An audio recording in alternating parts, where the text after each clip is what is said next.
Nouvelle-Calédonie, actualité.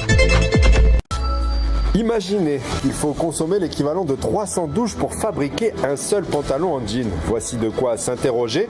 Le textile est le thème choisi cette année pour la semaine européenne des réductions de déchets. C'est la 10e édition en Nouvelle-Calédonie. Nous le développons avec notre invitée Marie Luneau, coprésidente de la ressourcerie. Toujours dans un but de réduire nos déchets, des poubelles fabriquées à partir d'objets récupérés. Une action menée par les élèves de l'internat du collège et lycée catholique de Pueblo. Un reportage à découvrir dans cette édition. Puis, à la fin de notre journal, je vous propose de nous envoler ou de naviguer pour l'IFU. Des sculptures commencées le mois dernier lors du festival culturel 3D à Oué sont sur le point d'être terminées. Chacune raconte une histoire, nous en découvrirons l'une d'elles à la fin de ce journal. Avant de développer ces titres, la Terre a tremblé. Un séisme de magnitude 7 sur l'échelle de Richter s'est produit ce matin aux îles Salomon à 10 km de profondeur. La sécurité civile informe que, compte tenu de sa profondeur et de sa magnitude, aucun risque de tsunami n'est arrivé et aucune action de la population n'est requise au pays. En politique, le Sénat coutumier se prépare à l'arrivée prévue la semaine prochaine du ministre de l'Intérieur des Outre-mer Gérald Darmanin et du ministre délégué aux Outre-mer Jean-François Carenco. Dans la continuité des travaux menés par le Sénat coutumier quant à l'avenir institutionnel du pays, les sénateurs ont profité d'une réunion avec différents partenaires de la société civile ce matin pour aborder la position du Sénat lors de la visite ministérielle. Je vous propose d'écouter le sénateur de l'Eranjaro, Maegoe, président de la commission sur l'avenir de la coutume après l'accord de Nouméa au Sénat coutumier. Cette question de la non-reconnaissance par l'État de la prise en compte du deuil qui a été décrété par le Sénat, on connaît les conséquences. C'est l'abstention générale du peuple kanak au troisième référendum, qui aussi constitue un contentieux. La non-participation des gens concernés au troisième référendum, qui ont continué à le dire. Pour nous, nous ne considérons pas que la troisième consultation est valide. Le peuple kanak a besoin d'être entendu, a besoin d'être considéré dans son pays. Et les politiques publiques et institutionnelles doivent tenir compte de ça. C'est la condition pour que les négociations soient prises en compte et soient considérées.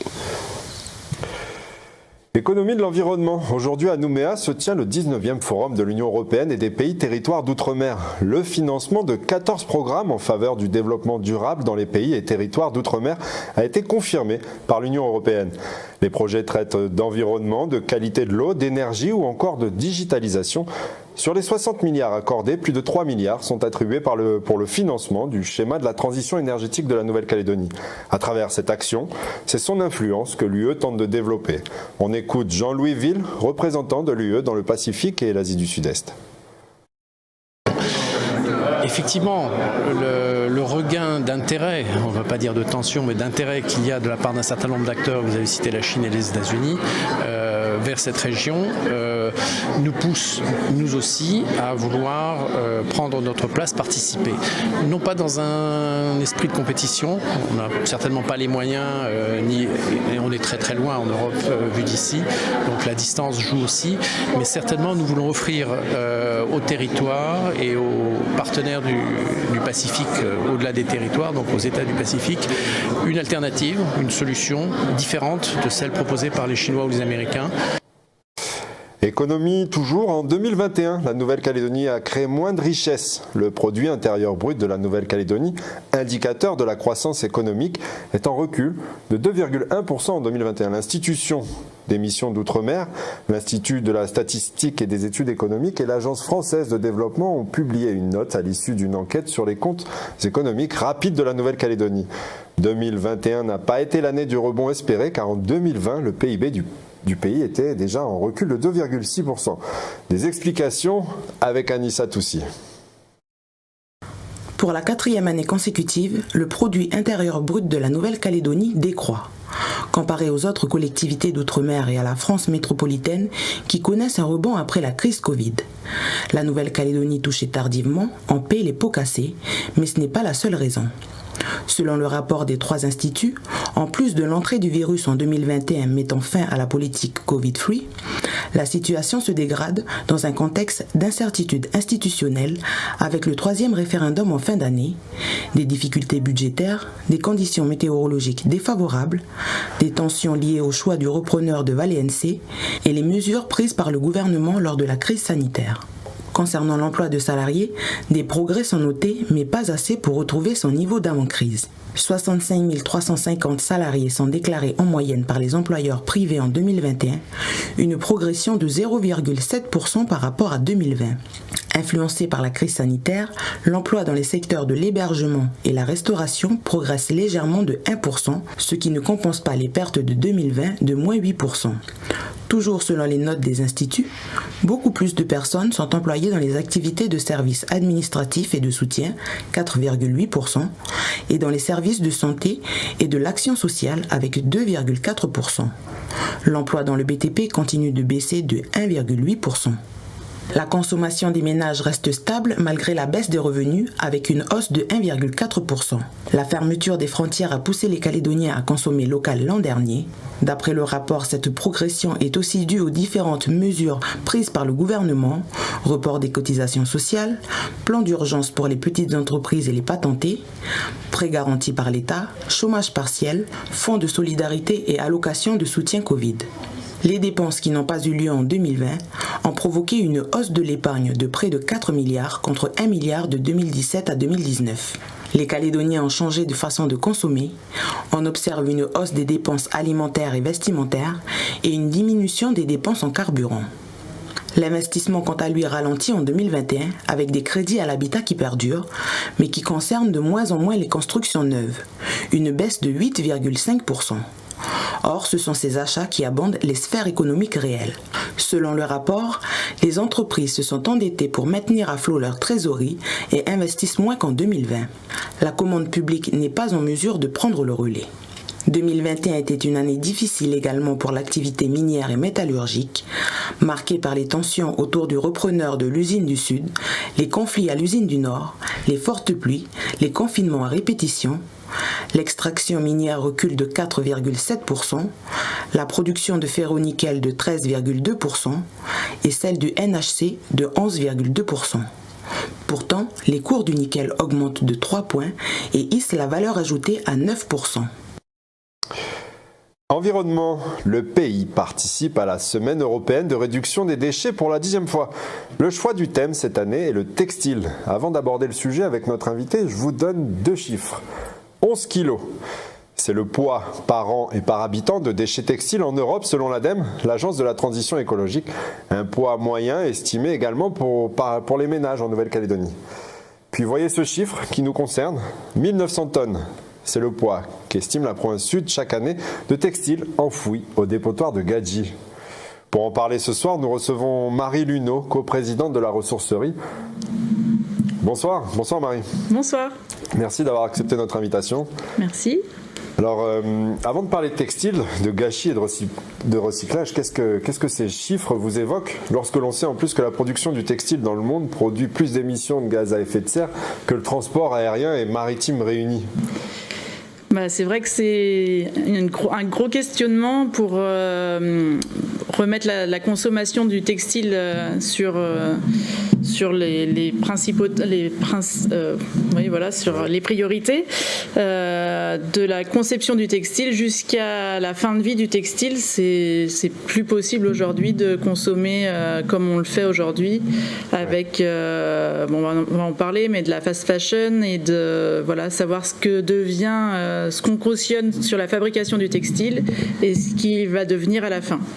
On va y revenir. Marie Luneau, vous êtes la coprésidente de la ressourcerie. Pouvez-vous nous rappeler un peu ce que c'est et quand a-t-elle été créée ?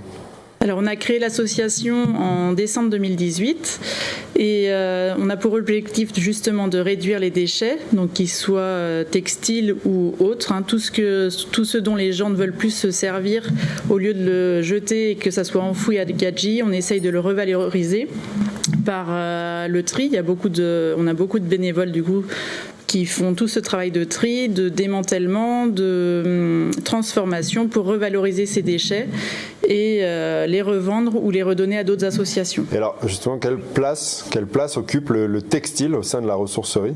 Alors on n'a pas trop de chiffres vraiment fixes. Tout ce qu'on sait, c'est qu'on pèse tout ce qu'on revend et tout ce qu'on redonne aux autres associations. Dans ce qu'on redonne aux autres associations, c'est à peu près 2 tiers de textile sur un autre tiers de plutôt livres et vaisselle. Donc même si les livres et la vaisselle pèsent beaucoup plus lourd, donc on peut imaginer le volume de textile qu'on peut remettre dans le circuit. Vous avez parlé de fast fashion. D'après vous, est-ce que la Calédonie est concernée par ce phénomène, je rappelle, un phénomène grandissant où l'on produit finalement du linge à grande vitesse et pour pas cher ? Alors là aussi, j'ai pas les chiffres. Je peux pas dire exactement qu'on est directement touché. Par contre, oui, ce qu'on reçoit en don, clairement, on a beaucoup de linge de mauvaise qualité, du linge synthétique. Et comme vous le disiez, c'est l'entreprise textile, c'est l'une des entreprises la plus polluante au monde. La deuxième, ouais. Donc voilà, c'est vraiment ce linge-là, surtout le synthétique. Où on sait plus, on peut pas le retransformer derrière, donc c'est un vrai souci. Donc ça fait partie des fast fashion. Et maintenant, alors on a eu le Covid qui a fermé les frontières, donc je pense qu'il y a eu moins d'import de linge, de vêtements, mais avec les frontières réouvertes, je pense qu'on va être reconfronté à beaucoup de vêtements dans les valises, les gens qui vont faire leurs courses en Australie ou en métropole et qui reviennent leur valise chargée. Et après, voilà. Et alors, selon vous, Marie Luneau, quel comportement peut-on adopter justement pour limiter son impact environnemental sur le plan vestimentaire ? Alors déjà, on peut favoriser le seconde main, ça c'est ce qu'on essaye de faire on a un rôle de sensibilisation à la ressourcerie. Donc favoriser les friperies, il y a beaucoup de friperies, il y a les autres associations, il y a la ressourcerie, mais il y a aussi Saint-Vincent-de-Paul et la Croix-Rouge et les autres, le Secours catholique par exemple. Et après, nous on aime bien, on a la méthode Bisou qui fait... donc en gros, c'est Bisou, c'est le B de Bisou, c'est ce qu'on a vraiment besoin de ce vêtement et ce qu'on a vraiment besoin dans l'immédiat, le I de immédiat. Est-ce qu'on ne peut pas mettre cet achat plus tard, remettre à plus tard, est-ce qui nous fait réfléchir sur est-ce qu'on en a vraiment besoin ? Est-ce qu'on a quelque chose de semblable, le S de semblable dans notre garde-robe ? Est-ce qu'on a déjà un t-shirt noir semblable ? Le O de origine, celui-ci est très important, donc est-ce qu'on cautionne un vêtement qui a été fabriqué dans des conditions de travail qu'on ne pourrait pas accepter nous, et est-ce qu'on cautionne le fait qu'il fasse 3 fois le tour de la planète pour arriver en Calédonie ?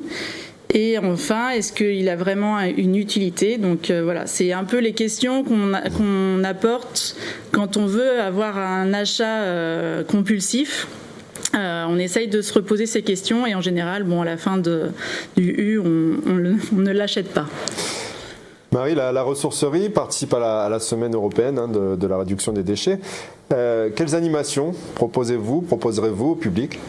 Alors du coup, on a déjà commencé depuis le début du mois de novembre, surtout avec le CIE et la Croix-Rouge, avec la participation, l'aide de l'ADEME, pour sensibiliser dans pas tous les collèges, on aimerait bien plus, mais beaucoup de collèges de la province sud. Donc ça, c'est un gros travail de sensibilisation sur les consommateurs de demain. Et après, on se réunit, alors c'est pas vraiment dans le cadre de la CERD, mais vu que c'est le textile le thème, on s'est réunis avec Saint-Vincent-de-Paul, la Croix-Rouge et le Secours catholique, toujours avec l'ADEME, pour travailler sur le plan chiffon, donc transformation du coton, plutôt des t-shirts en chiffon. Ok, excellent.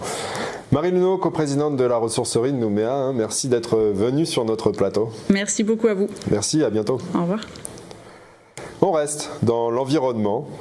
Donner une deuxième vie à des objets récupérés et en faire des poubelles. Voici le projet de l'internat du collège et lycée catholique de Puebo. Un projet réalisé par les élèves sans attendre la semaine européenne de réduction des déchets. Nous avons suivi Kylian qui a participé à l'élaboration et l'installation de ces poubelles. Des poubelles destinées au centre scolaire catholique. Un reportage de Natacha Ogui.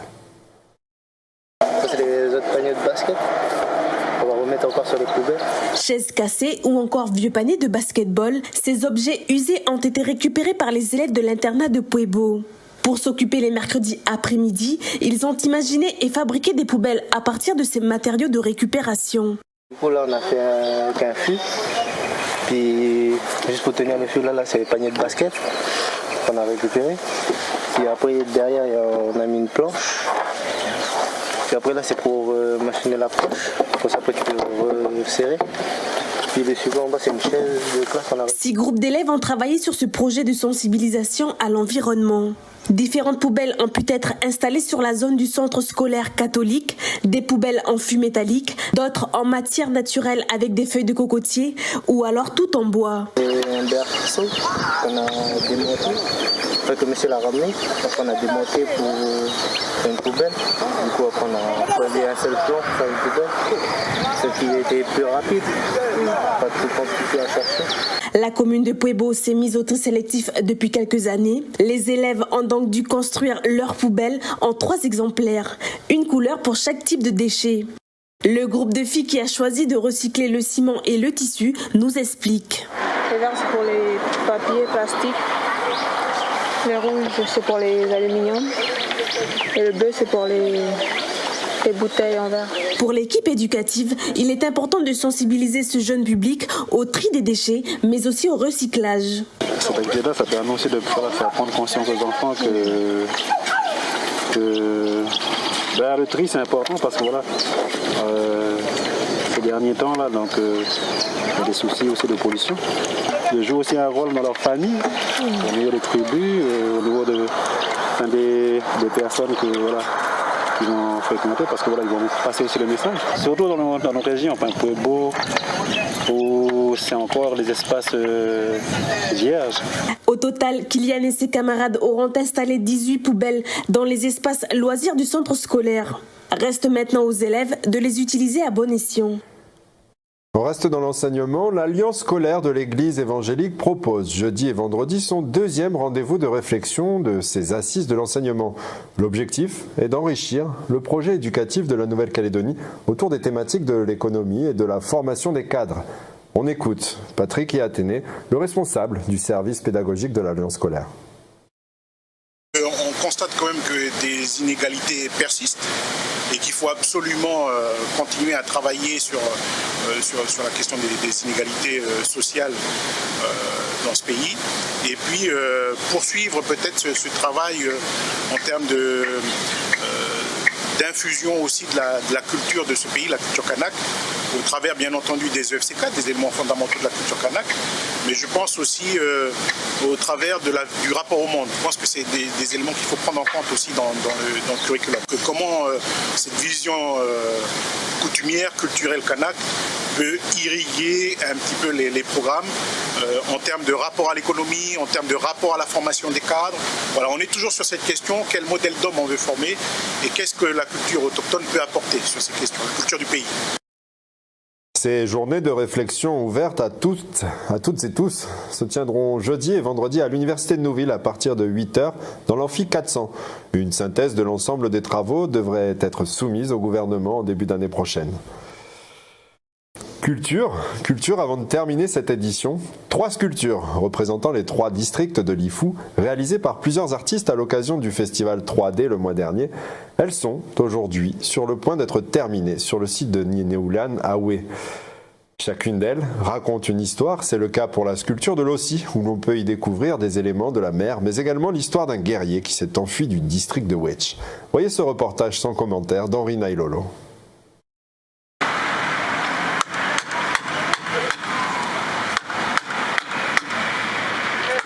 La réalisation de cette pièce symbolise l'histoire d'un guerrier de Wetch sur le clan Sisi-Wanyalo qui, au milieu de la nuit, a trahi son chef et il lui a pris par surprise. Le chef les a surpris, lui avec la femme du chef. Et puis voilà, pris de colère, il s'est vengé. Le chef, il s'est vengé. Et puis, ce guerrier-là, il a pris la fuite. Et puis, il est parti du côté du sud de mon district, là aussi. Et il est parti se réfugier à Khodé, sur les falaises de Khodé. Et le chef, pris par sa colère, Sissi Wanyalo lui a lancé la sagaille, les armes guerrières. Donc, comme c'était un chef guerrier, donc avec sa puissance, sa force, il a transpercé les parties intimes. Et puis, jusqu'à maintenant, le rocher il est toujours sur le site, là-bas sur les falaises de Douanaoué, avec vous avez les traces de la sagaille qui a transpercé les parties intimes de ce guerrier-là. Là, je suis en train de le réaliser. Voilà, de haut en bout. Et puis voilà, pour terminer, ce grand lutin là, qui est toujours l'une des grandes histoires de notre district. Voilà. Outremernews.fr, le site de l'actualité Outre-mer, 24 heures sur 24 et 7 jours sur 7. Retrouvez la chaîne Outremer News sur YouTube.